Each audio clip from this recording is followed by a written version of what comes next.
Hello everybody, a very good afternoon to all of you. Welcome back on day 4 of 21 Days Heart Challenge series of fintech companies in India. Or in our previous videos we have discussed the biggest private sector bank HDFC, public sector bank SBI, and also the ICICI bank in my last video. So in today's video we are going to discuss India's fourth largest bank, which is Kotak Mahindra Bank.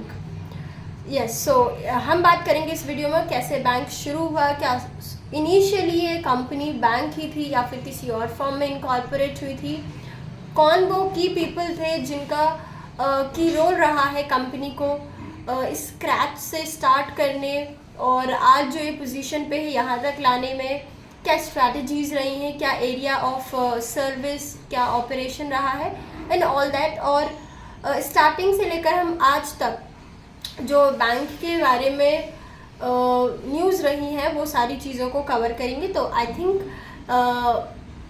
Now we should start the video. Bank की शुरुआत होती है 1985 में। ये कोई government established bank नहीं है, fully फ्लैजेडली एक प्राइवेट बैंक है और सिंगल पर्सन ने इसको स्टार्ट किया था। जो फर्स्ट पर्सन इस बैंक को स्टार्ट करने में आते हैं वो है उदय कोटक। इनका जन्म गुजरात में और एक गुजराती फैमिली में होता है। ये एक अपर मिडिल क्लास फैमिली से होते हैं। इनकी एजुकेशन कंप्लीट हुई रहती है और इनका फैमिली बिजनेस होता है कॉटन रिलेटेड, राइट।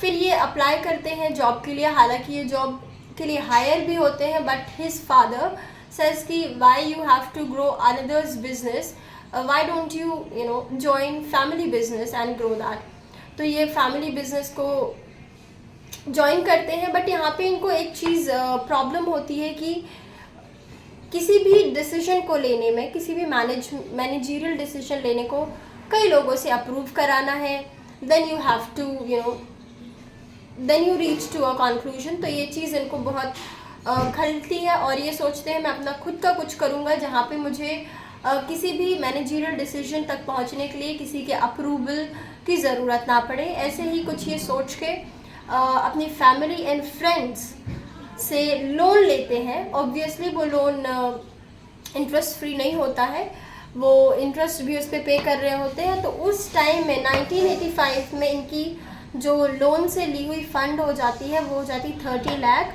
30 लाख से मिलकर ये बैंक की शुरुआत करते हैं।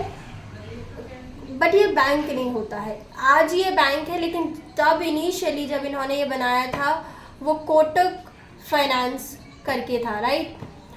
फिर क्या होता है, इनकी मुलाकात होती है आनंद महिंद्रा से, जो कि ओनर ऑफ महिंद्रा है ऑटोमोबाइल कंपनी।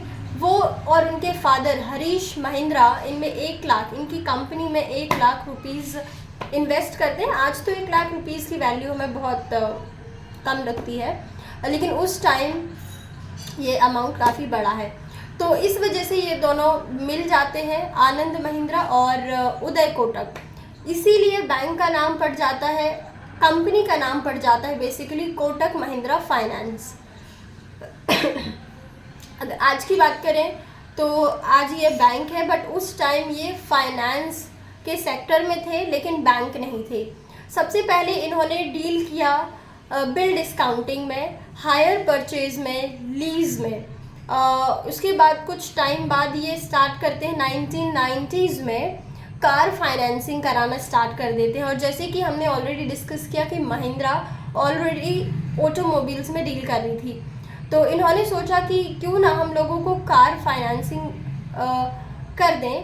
तो जो उदय कोटक थे इन्होंने क्या किया कि बल्क में महिंद्रा से कार्स खरीद ली और ये लोगों को परचेज मतलब कि फाइनेंस करने लगी। जबकि अगर ये किसी और बैंक और किसी और जगह से फाइनेंस कराते हैं लोग तो काफ़ी डेज लगते हैं, 6 मंथ्स लग जाते हैं कि इनको डिलीवरी ऑफ दी कार कब होगी। तो इन्होंने ये चीज़ सोची कि कस्टमर को इतना वेट क्यों कराया जाए, मैं खुद ऑलरेडी बल्क में ले लेता हूँ और फाइनेंस करके इनको दूसरे ही दिन हम कार डिलीवर कर देंगे। इससे कस्टमर को भी टाइम नहीं लगेगा और हमारा भी जो फाइनेंसिंग का बिजनेस है वो भी चलता रहेगा। हालांकि इस काम में रिस्क बहुत था। व्हाट इफ़ कि कस्टमर ट्रस्ट ना दिखाते और इनका जो इन्होंने बल्क में ख़रीद के रखा था वो सेल ना हो पाता तो। But as always says higher risk higher reward, तो इन्होंने ये चीज़ की और वो सक्सेसफुल रहे। इसके बाद इनका जो 2003 आता है, फरवरी 2003 में ये आरबीआई से एप्लीकेशन मतलब कि बैंकिंग लाइसेंस के लिए अप्लाई करते हैं एंड फॉर्चुनेटली इनको बैंक का लाइसेंस मिल जाता है, जो कि इंडिया की फर्स्ट एनबीएफसी बैंक एनबीएफसी बन जाता है, जो कि डायरेक्टली एक बैंक में कन्वर्ट हुआ। एनबीएफसी एक ऐसी कंपनी है जो कि नॉन बैंकिंग फाइनेंशियल कंपनी है, फाइनेंस में डील करती है बट बैंक नहीं है, और बैंक नहीं है तो ये डिपॉजिट नहीं ले सकती, ये सेविंग अकाउंट करंट अकाउंट ये सब ओपन नहीं कर सकती। लेकिन अब क्योंकि फरवरी 2003 में इनको लाइसेंस मिल गया है तो ये बैंक बन गए हैं और इनका फिर ये बैंक बन जाते हैं, right. Kotak Mahindra bank limited Kotak Mahindra इस बैंक में उदय कोटक के पास 56% जो स्टेक रहता है कोटक फैमिली के पास रहता है, जबकि 5% आनंद महिंद्रा के पास रहता है। अब बात आती है एक टर्निंग पॉइंट की। पहले हम बैंक की स्टोरी समझेंगे, राइट। तो ये था बैंक का, और नेम की कोटक और महिंद्रा नेम कैसे पड़ा। अब इसकी जनरल चीज़ें हम देखेंगे कि headquarter as usual most of the banks का हेडक्वार्टर मुंबई में होता है, तो कोटक महिंद्रा बैंक का भी हेडक्वार्टर मुंबई में है। कंपनी का जो टाइप है वो पब्लिक है। ब्रांचेस की अगर हम बात करें तो 1870 ब्रांचेस कोटक महिंद्रा बैंक की थ्रू आउट द नेशन है। एटीएम्स की बात करें तो 3000 plus ATMs across the nation है। एम्प्लॉयमेंट बेस की बात करें तो 1 लाख प्लस एम्प्लॉयमेंट बेस का है। अब हम बात करते हैं कुछ रीसेंट चीज़ की, ठीक है, जो कि बहुत पुराना नहीं है। 2017 मार्च 2017 में कोटक महिंद्रा बैंक एक अकाउंट लॉन्च करता है। नाम रहता है कोटक 811, राइट। 8 और 11 और 811, कोटक 811 अकाउंट का नेम है, जो कि ऑनलाइन सेविंग अकाउंट है। और ये नेम कैसे पड़ा, 811 क्यों?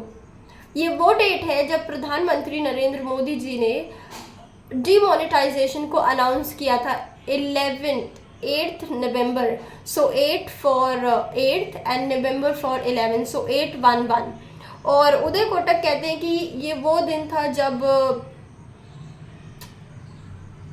That day, you know, the day that changed India, एक रेवोल्यूशन का काम कर दिया। और ऑब्वियसली इनके लिए बहुत इंपॉर्टेंट डेट थी, तो उन्होंने अकाउंट का नेम ही रख दिया कोटक 811। और ये इतना सक्सेसफुल हुआ कि 2018 सितंबर 2018 में ही इस अकाउंट के ज़रिए कोटक महिंद्रा बैंक का जो कस्टमर बेस था वो डबल हो गया। इसके बाद ये था अकाउंट की and general information of the bank. अब रिसेंट क्या हुआ था, अप्रैल 2024 में, बहुत ही रिसेंट न्यूज़ है, आरबीआई ने इन पे बार कर दिया था, स्टे लगा दिया था कि आप ऑनलाइन कस्टमर्स को ऑन बोर्ड नहीं कर सकते। हालांकि जो आपके प्रीवियस और एग्जिस्टिंग कस्टमर्स हैं उन पे कोई इम्पैक्ट नहीं पड़ेगा, वो जैसे चल रहे हैं वैसे ही चलेंगे। Everything will be you know as already it is, but you cannot add or onboard you know new customers online via internet or mobile banking and all that। तो इनको रोक लगा दिया गया था। और वो क्यों किया था, why RBI did this? because RBI की हिसाब से RBI काफ़ी इन्वेस्टिगेशन के बाद इस कंक्लूजन पे पहुंचती है कि कोटक महिंद्रा बैंक का जो आईटी सिस्टम है उसमें कुछ डेफिशिएंसी है। और सिर्फ ऐसा ही नहीं है कि सिर्फ आरबीआई ने ये डेफिशिएंसी के बेसिस पे ही ये बार लगा दिया था, ट्विटर पे काफ़ी सारे कस्टमर्स ने इनका अपना डिससेटिस्फेक्शन भी जताया था, जिसकी वजह से आरबीआई ने ये एक्शन लिया against Kotak Mahindra bank. Fine भी लगाई है, बार भी लगाया। अब देखते हैं कि कब तक ये स्टे लगा रहता है और कैसे जो बैंक है इस चीज़ को टैकल करेगा। अदरवाइज बैंक अच्छा है। या that was all about Kotak Mahindra bank. I hope कि आपको ये वीडियोस पसंद आ रही हैं, और आज भी मैंने वीडियो जो था वो बाइलिंगुअल रखा है। आप बताइए कि आप क्या चाहते हैं, क्या मैं जो बाइलिंगुअली चल रहा है इसको कंटिन्यू करूं, या फिर जैसे कि मैं पहले करती आई हूं कि I will try to speak in English no matter how broken English or what I speak. So let me know what you want. Thank you so much for your support. Bye bye.